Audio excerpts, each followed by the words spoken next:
Hello and welcome back to the next in our factory building code along series. What I was going to look at today, and we'll jump straight into it, was resource nodes. Now the idea I want for this is basically to have the resource nodes way down underground, but I don't need to place them there. We can kind of cheat with that. Now they can be just sat on the surface, but they're going to be invisible, so you won't see anything graphical, though we could have a graphical marker that we can use for debug purposes and switch it on and off depending if we're doing a bit of debugging. But yeah, let me jump into it. I'll kind of show you as I go along what my thoughts are. So we're going into blueprints and we'll create a new folder in here and we'll call it resources. Okay, we'll give this a color as well. Let's set it to a nice color. What haven't we got in here? Yeah, there we go. A weirdy kind of dusky pinky kind of thingy. Yeah, strange one. Okay, so I'm going to create a blueprint for our base, and it's just going to be an actor, and this will be BP resource underscore base, just like everything else. Because if we're going to have different resources, then we want to be able to create different versions of this based on the resource. So we don't want to have to, you know, just hard code every single one. We want, you know, if they share common elements, you know, make a base class. That's always the best way. It allows you also to search all your different classes just using this one if you want to find every single node regardless of what they are. So it just makes things a lot easier. Anyway, let's get inside of our, lock that up there, our resource base. So what do we want? Well, we don't want to be able to see this, but we do. So what's the best way around this? We want some sort of debugging so we can view where we place this, yeah? So what I'm going to do is I'm going to create a basic material. And that is because I want it to look a bit different. Now, did we create a material folder? No, we're going to I'll put it in the same folder. Let's go back to it, resources. So in here, I'm just going to create a folder called materials. This can be for across the board, this can. Let's go inside that. And we want to create a new material. And we're going to call this M for material underscore debug resource node. Bit of a mouthful, but at least we know what it means. And let's just open that up. So what we want for this is we want to keep it a surface. I'm going to leave it on opaque, and I will set this just to unlit, just to give us the emissive color only. That's all we want. Now what we can do here, if we hold down 3 on the keyboard and click, and we get ourselves a constant 3 vector. Actually, no, let's not use that. Sorry, let's not use that. We're going to get oh, that's not what I wanted. I want a vector parameter, and we're going to call this debug node color. You can spell it how you like. I spell it the original way, the English way, as that's the way I was brought up. I'm going to plug that straight into the emissive. This is the color of the node, so I want to say set the default one to just to white, I think, just for now. Okay, now yeah, just boring old white, nothing spectacular about it. If you click anywhere on the white space here, or grey space even, on the grid, let's make this a wireframe texture. Now, have they moved where they put it? Is it like further down? Is it like somewhere? Have I missed it? Have I gone straight past it? Let's just type in the search here. wireframe in advanced. There we go. And we will make it also double-sided, which is up here at the top. Double-sided. There we go. Not bad at all. So now we've got this double-sided white color node. We can now use this as our material for our node debug object. What I'm also going to do is I'm going to add in a scalar parameter. So you hold S on the keyboard and click, left click, you get a scalar parameter. I'm going to call this glow. Okay.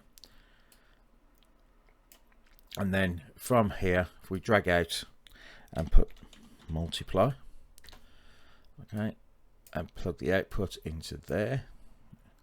As you can see, nothing's changed, but when I plug this in, watch what happens. Hey, it goes completely black. It's because there's a default value of 0 in there. So if I put 1, it should go back to normal. But if I put it in something like 10, it starts to glow. Yeah?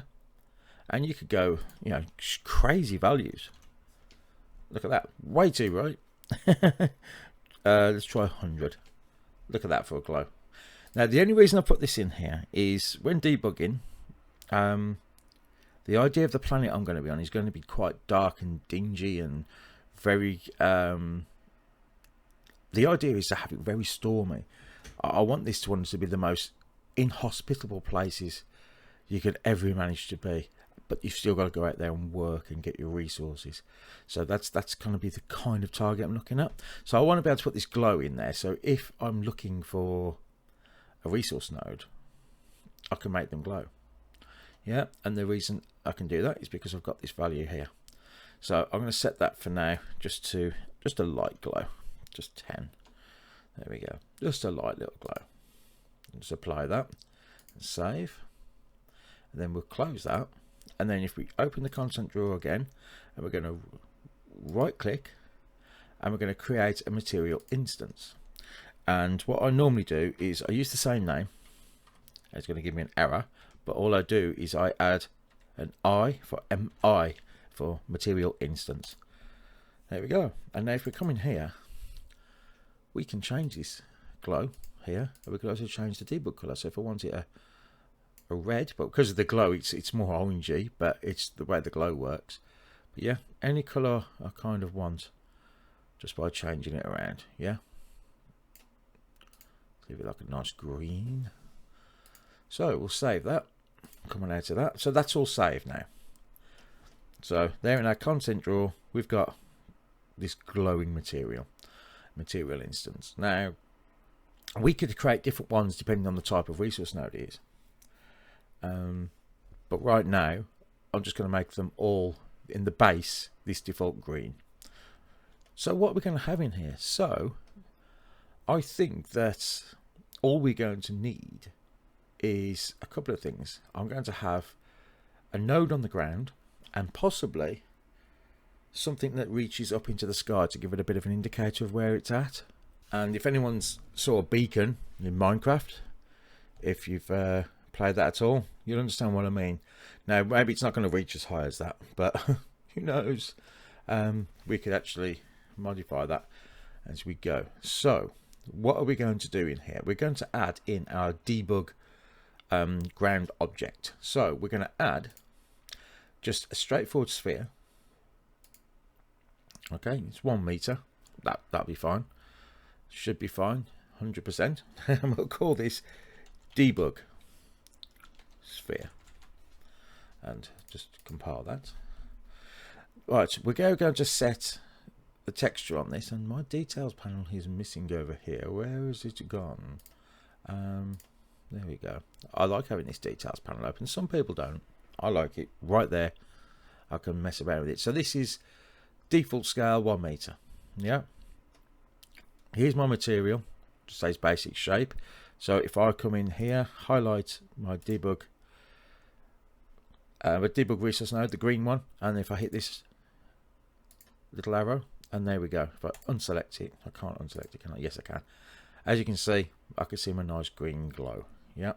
Now, where is this place? Is it underground or overground? Or is it wobbling free? There we go.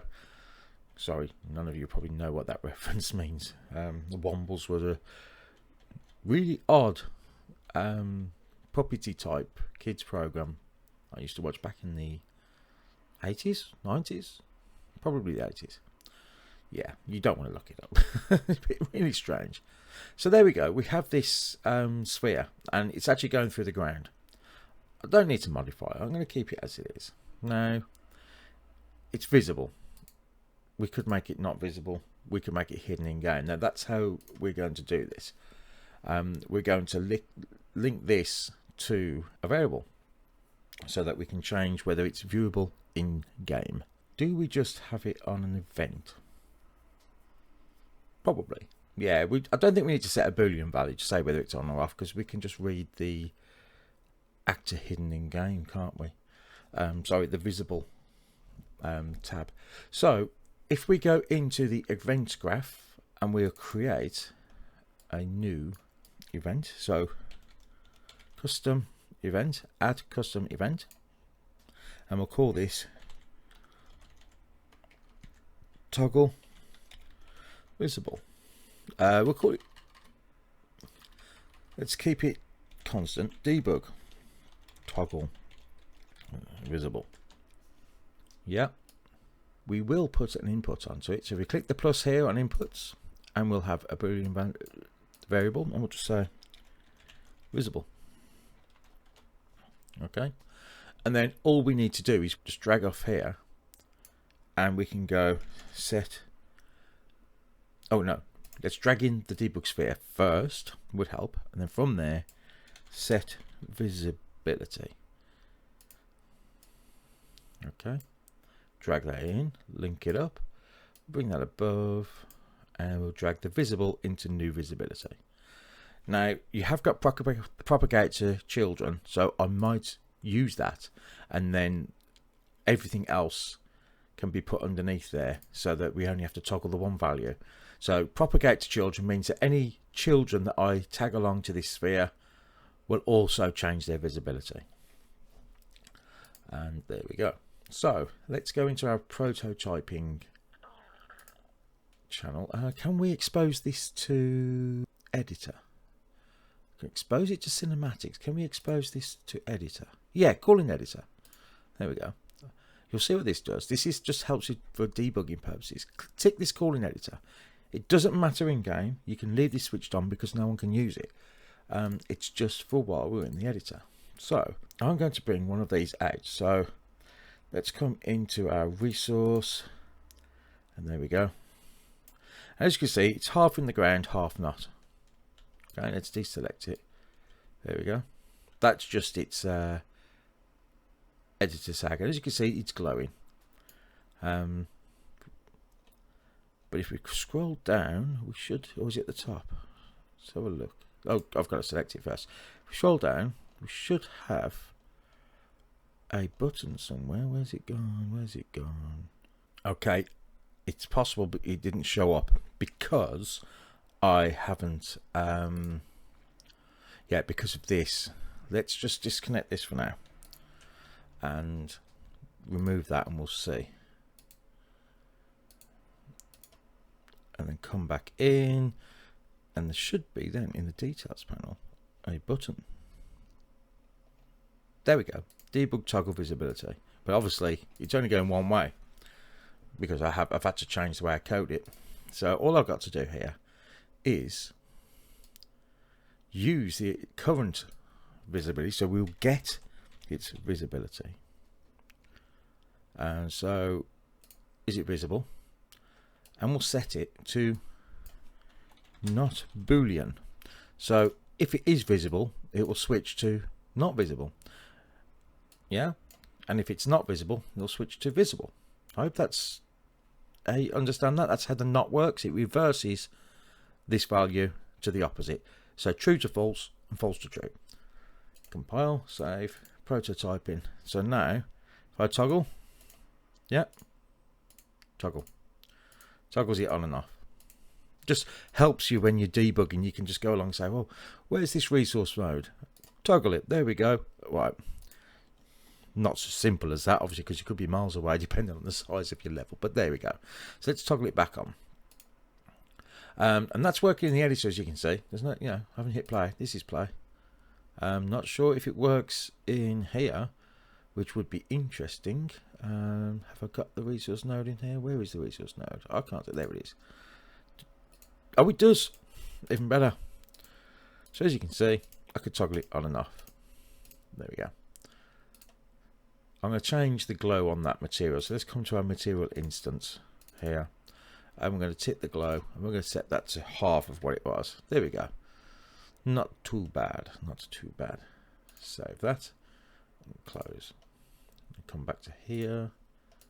That's better. Not too much of a glow. Yeah, it's not too much of a glow. I might also turn off the shadows on this object. We don't want to be receiving shadows on an object that's just a debug. So all things like this you need to consider when you make things. So if we come to our debug sphere and we turn in here shadow, oh, not show add, accidentally press the key, shadow, cast shadow. There we go. Don't want any shadow. There we go. And it won't cast a shadow. There we go. No need to slow your game down any more than that's what's really needed. So as we have that, now what I was going to do is add in a pillar, didn't we? So we're going to add in, it's not there by default, so we have to, there we go, cylinder, and we'll call this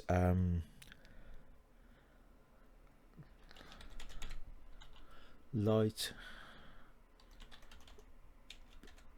pillar. Is that how you spell pillar? Is it pillar? Pillar? It doesn't look right either way. I know that. As you can see, this is enormous. Let's clear that. Our light pillar, it's enormous. But that's fine. We want our scale to be something like, I don't know, a quarter maybe. So 0.25, 0.25. That's better.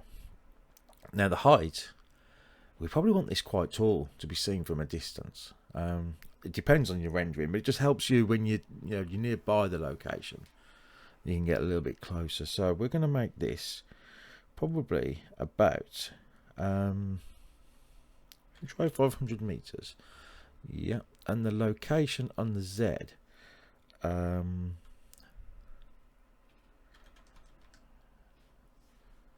that work? No. It's a lot more than 500. Okay, so 5,000. It's a very big pillar, by the way. That's more like it, isn't it? Yeah, I don't mind if it being underground. It might be way too big as it is. But we'll see. Let's have a look in game.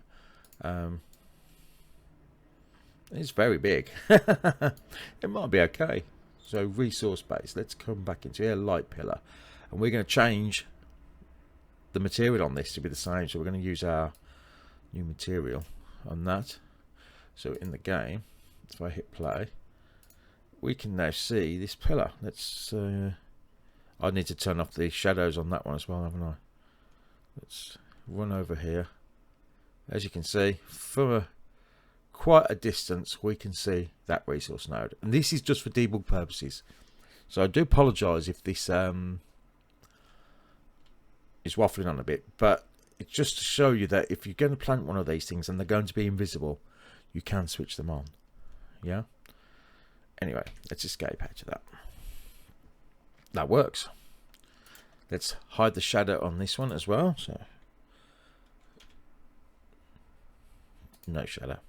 There we have it. So we now have something just to visualize our resource node. Because what I want to be able to do is to have a special mode in the editor where we can just edit these when we walk up to them and try and edit them a lot easier. But we'll, cause if you can't see them, it's going to make it awkward. So if we can walk up to them, go up to them and say, hey, let's edit this one, and then hopefully just save it away into the level, it'll be a lot easier. But anyway, that's later on. That's way down the log. So all we've got is to toggle the visibility on and off of our debug sphere.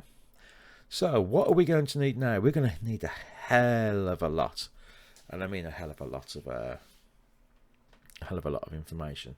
Now, for now, I'm going to make an enum of the types of ores, just for simplicity purposes.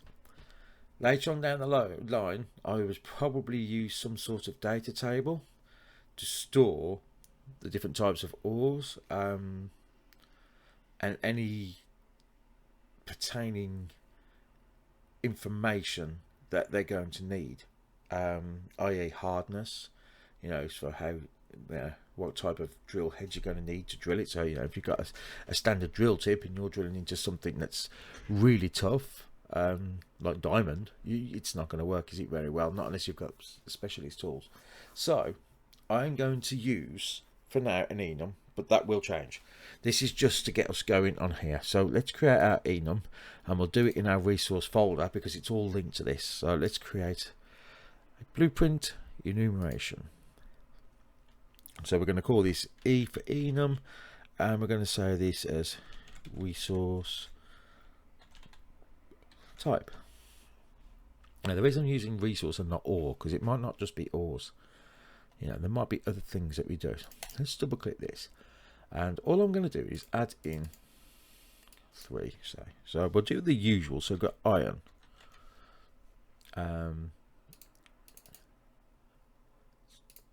Let's change that. And then we've got copper.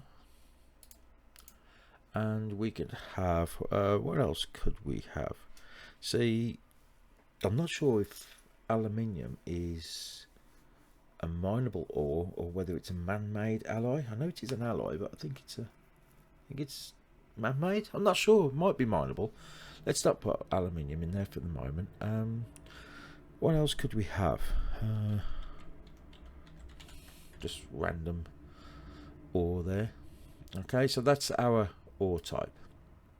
So in our resource, we're going to have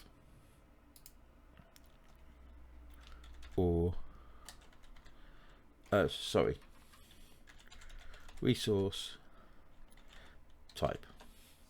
Okay, and that's going to be of type E_resource type, and we'll make that viewable for now. Compile that, and then we can clear that out of the way. I hate it when it collapses these things. Don't need advance. Alright, so it defaults to iron ferrite. That's fine. I don't mind that. Leave like that. Okay. So we now have a type. All the difficulty and all that is going to be linked to this. So I'm not going to put them in at the moment. But what I am going to do is I'm going to add in a number of variables to where this ore is. So this ore node is going to need a depth. Now this is going to be just a float. We'll make that visible. We'll make it dispose and spawn. Okay, so this resource is going to be maybe, I don't know, let's just say it's 100 meters. Yeah, meter underground to top of ore. Now there we go. So that's to the first stage. Okay, what I was planning on doing is having kind of a depth to different quality ores. So what we could say is that we have a default quality to the ore node. Now in games like Satisfactory and probably other games as well, they have like normal, poor quality, pure quality, that sort of thing. Now I do want to do that, but I want each resource node to be different. I don't want it just to be, oh, pure, you're going to get this much, right? I want them to be a little bit of a difference. So let's create a new enum again. So blueprint, so right click, blueprint, enumeration, and we're going to call this E purity. Oh no, let's keep it resource. I can't even spell resource purity. Okay, and this all, there's all going to be different values on how iron, bauxite or copper, they're all going to have different values depending on their purity. So let's open that up. So we're going to have poor. I'll put poor quality. That's not the word I want to use. I'll have a proper think. I'll put normal purity, and then pure quality. Let's say quality. Right. So we'll start with just those. These might change. And then again, this is why we're going to need a data table to get this information from. So an iron node, its purity might be different level of refinery to a copper. So, you know, a pure ore node might give you quite a large amount of ore, but a pure copper node might give you, say, a fraction of that, or half of it, or 75% of it. So they're all going to have their own individual settings. So for now, let's just add those in and get that in here. I might change this to the center depth, to be honest. Yeah, that might be the center depth. We'll work on this as we go along. So let's just add in our purity nodes here, and we're going to put that as E underscore and pure resource purity. There we go. Okay, let's make that and expose and spawn, compile. We're going to set this on just to normal. We can set that as the default. Right, so now we have a purity, and then we have a resource type. So and then we've got a depth. Now this is going to be the center depth. So let's make this deeper. So say this one's centered at around about, I don't know, 1200, and we're talking meters here. And we'll say that to center of the ore.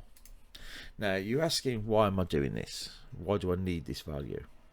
Well, that's because I am going to be also setting different values to how far you drill. So say you drill down and you only have enough drilling poles to get down to 1000 meters, not 1200. You're not going to get the full intake of purity. Yeah. So your resource rate will be the same, because the drill will have a resource rate, but your purity is going to change. So we're going to have a separate purity here, obviously. This here, normal, poor, or pure. But then there's going to be a calculation based on the distance of what the actual purity value will be. Sounds a bit complicated, so I might not be explaining this very well, but as we go along you'll understand it. So what we're going to do is we're going to create, so if you come back in here, right click, create blueprint and structure, and we're going to call this resource depth quality. Not quality, is it? It's not quality. Resource depth. I will call it quality for now, for want of a better word. It's not actually quality. What is going to happen here? This is going to describe at what depth, what amount of ore, or do we do it by quality? There's two ways we could do this. We can either say, right, 1200 you're going to get the optimum amount of ore. At 1000 you might only get half that amount, and at 800 you might just get like a quarter, and then anything less than that you might not get any. That's one way of doing it. Another way of doing it is change the purity. So in the center of the node you're going to get pure, or the best you can get out of the purity. So whatever level the purity is, you're going to get the best level, and then as you come away the purity is going to be worse. So but for now I think I'm going to settle on a quantity. But then there's also going to be other things involved, including the refiner, to actually what that quantity ends up being, based on a percentage of well, all sorts of things, based on its purity and based on its based on the refiner's level. You know, it might be a level 1 refinery, or might only be able to extract half the amount of ore out of, you know, the ore that's there. And the drill's always going to bring it up. Yeah, so it's always going to bring it up. So it's the refiner, where how your refiner works and whether it can handle more. So in here I'm going to have a float. I'm going to call this start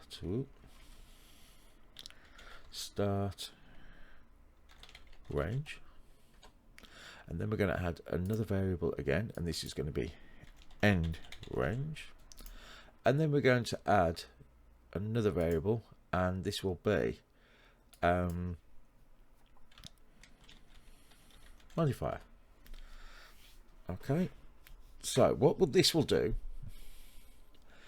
is this will allow us to do a calculation based on the ranges that we set. Now we can set these ourselves, or we can set them pragmatically using a random generator, or we can just set them hard-coded values. We can choose. Okay, we can choose what we like. So inside the resource base, we're going to add in our what we call this, or range modifier. Okay, and we're going to change this to the type of, if I just type depth, it should show up. Resource depth quality. Yep, that's not the right naming. I will change that. All right, I'm now going to change that to an array. Okay, so that means we can have an ore deposit that's all different sizes. It could be small, could be big, you know. So if it's a smaller deposit, the range of quality might differ. So if it's a pure node, you might only have a few different stages. But if it's small, those stages are going to be more tightly packed, if you understand me. So it's going to be a bit more of a guesswork. Yeah. So what we can do now, if we add in another variable, be called I don't know what I've called that ore range, because it's a resource. Resource radius, and that will just be a float. Make that visible and expose and spawn. So by default we could say that, you know, we don't want that as an array either. We want that as a single. Compile, save, and we could say that the range of this is by default 500 meters. So what this is now going to do, it's going to be able to give us a different modifier. We can have a bit of code in here that would create some random numbers to put into these range modifiers. Or we could hard code them. If you want to hard code them, if we click on here, we can just go in here and hit these array elements and put some standard settings in. But obviously we wouldn't do it on this. This is the base class. But we could do it on this, but we could modify them later. But we might want to do it on our child class. So if I make a resource of iron ore, then we could in there start adding in our range modifiers. Like I said, it can either be pragmatically or it could be hard coded. So if I wanted to hard code some ranges, so you just click the plus here, make sure you've highlighted the ore range modifier, come here and we'll say, right, the start range would be, now we know it's 500 radius, so 1200 minus 500 is 700, so 700, oh sorry, 0 to 699 modifier will be 0. Okay. Now, if we detect a modifier as 0, we're going to use a multiplication as the modifier. So if you times by 0, you get 0. So that means anything between 0 and 699 in depth returns you nothing. Okay. Then we'll add in another one, and this one will be 700 to, let's say, 900. Yeah. And the modifier on this one will be, say we're going to have 3 different ranges. Yeah. So this one will be 0.25. Yep, 0.25. So we'll get a quarter if we hit that mark. I know this is a bit of a different mechanic than what's in most games, but I was trying to be a little bit different. So this is just going to be some default settings, by the way. These can all be changed in when we create our new or things. We can also say use a table and so forth to do everything like that. So let's keep those expanded so we can see them. Add another one. And look at it, hides them again, typical. Now this one's going to be 50% or, yeah, so 900 to 1000, yeah. And we're going to get 0.5. Yeah. Now this is going to be the set modifier. We're also going to times it by a value based on its purity. Yeah. So if this is a pure vein, it will get 0.5. If this is not a pure vein, we will multiply that by another modifier and say, so this half is then times by maybe 75%. So you only get, 75% of that half. Yeah. Just makes things a little bit more varied, I would say. But we'll figure those out. There's a lot of balancing to do with things like that to see how it works. But I think this is an interesting way of doing it. So let's have the new one. Oh, I keep forgetting. We can't put these round numbers in. There's going to be 899. And this has to be 999. And this one's going to be 1000 to 1099. Okay. And this one is going to be 0.75. And then we add one more. And this one will be, so we got to 1099. So yeah, this will be 1100 to 1200 inclusive. Okay. And that will be a modifier of 1. Now, we do have a slight problem because then we could go past these.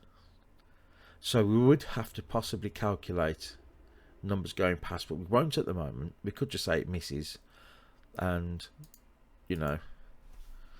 let's just add a last one in that if it misses, let's give it a radius of about 100 meters, so say 1300. Yeah, so that goes 100 either side of the center, modifier of 1, and then anything, let's make that 1299, and then anything from 1300 to, yeah, anything from 1300 we'll have a modifier of 0. And if I put -1 in there, we can detect that -1 as the last figure, yeah, which means that 1300 to, doesn't matter what number, will be the last figure. Yeah, just lets us detect it. So now we have a range of values. So we get nothing up to 699. Then we get 25% of the ore between 700 and 899. And then between 900 and 999 we get 50% of the ore. At 1000 to 1099 we get 75% of the ore. And then between 1100 and 1299 we get 100% of the ore. 1. Yeah.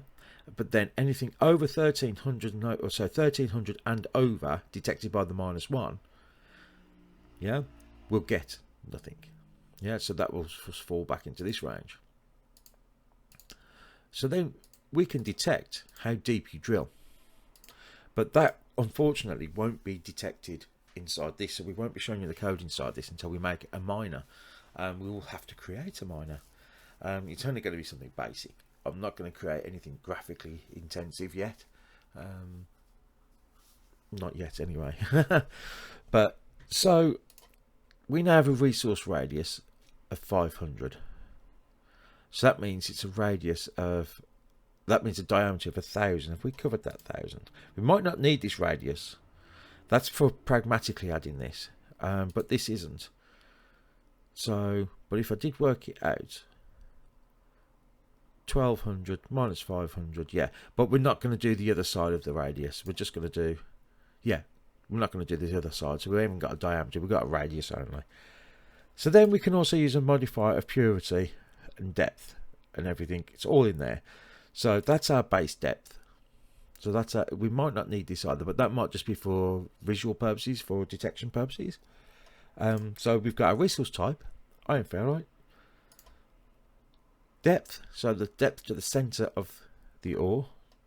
The purity, another modifier, and an ore range modifier to allow us to know what modifiers we get, and the radius of that. We don't actually need this radius, I don't think, but I'm going to leave it there for now in case we do go pragmatically, because we might be able to add some random values in, because if it's a pure node, maybe it's got a wider center core which is more pure, so that you have a range of, like, I don't know, maybe 200 radius, that's 400 diameter for a pure one. Or we can randomly generate a number within a range of, say, 100 to 200 or 300, so it'll randomly make those values for us. But for now, we've programmed them in, it's not a problem. So,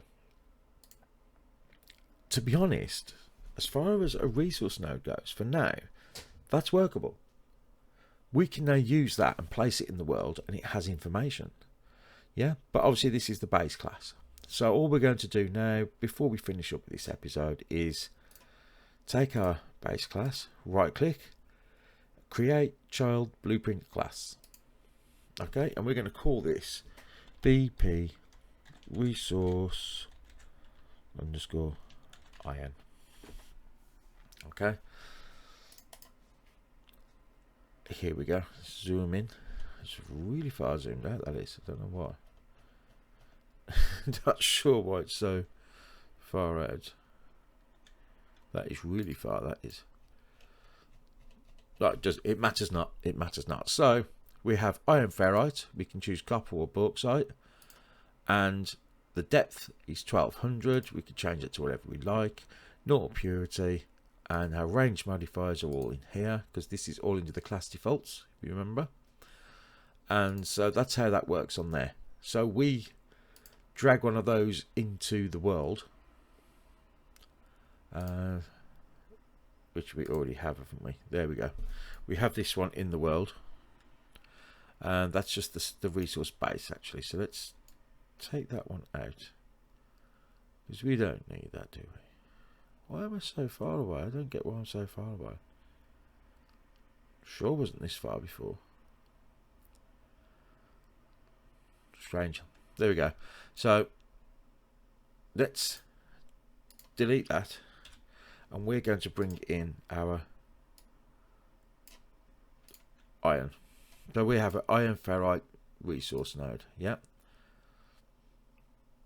I might even just leave this as BP resource and not use the iron, because we have it here. As you can see, we can toggle the visibility still, set all our ranges and so forth. So now we have the resource node. We can make it invisible, but it is still there. As you can see, that's what this is. So we can still lock to those. We can still choose those. But what I'm going to do is try and place these in our grid properly. I may even make a tool for the editor to do so, but I'm not going to go crazy at the moment. But at the moment we have a resource node, and we can switch it on and off for viewing in the editor to make it easier to find, because there might even be a debug mode in the game where we can change that as well, so that if we're playing and we want to test a few things, we can say, right, here's this node. So if we do that, yeah, there's that node. I was looking for that one. There we go.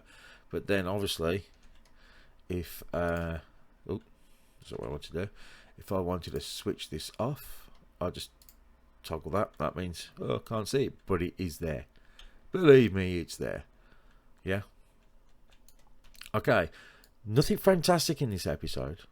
All we've done is create a node. That's all we've done. But in the next episode, I'm going to build a basic miner. And we'll have a work and a play on how that's going to interact with this node. So we need to set this in a proper location. And we then need to attach the miner above it. And then the miner will then, as it's locked to this, because it's going to detect it and lock to it. Yeah, so when we place the building, it will lock to it. Because we can have a view on there. So say we select the builder tool and we select a miner, it might have a different icon that appears and says, right, okay, and it can just give you a value of what's below it. So obviously, if this has a radius, but say there's a rock here, I don't really want to do that, but we might do. You might not be able to get it, so we might be able to place it. We might have to place the miner here. But as we've set a radius, as long as we're within the radius of the actual resource, yeah, we should get a reading of it. Now, obviously, it's going to have to work within our modifiers as well. So we have to multiply this as well for a right-hand radius. So we have to make a little bit of maths. I might just use it cubic rather than circular. Could use circular, but no, we'll keep it cubic because keep it easy. But we can move across, have it here, and then we've got to add the modifier on. So obviously, if it goes out of the range of the 500, if I place a miner too far away, it's not going to get much of the ore, is it? But now, obviously, this is a meter square. We've got quite a large area here. I could place the miner all the way over here, as long as it's within the radius. But we also need to work out the modifier as it works, but we'll work on that. So next episode, make a miner and let's start mining this resource. I hope that wasn't too boring. As I say, it was a little bit different, this one, because we're making just the resource nodes. It's, you know, just a little bit different to a normal episode because there's not much going on rather than a bit of setup.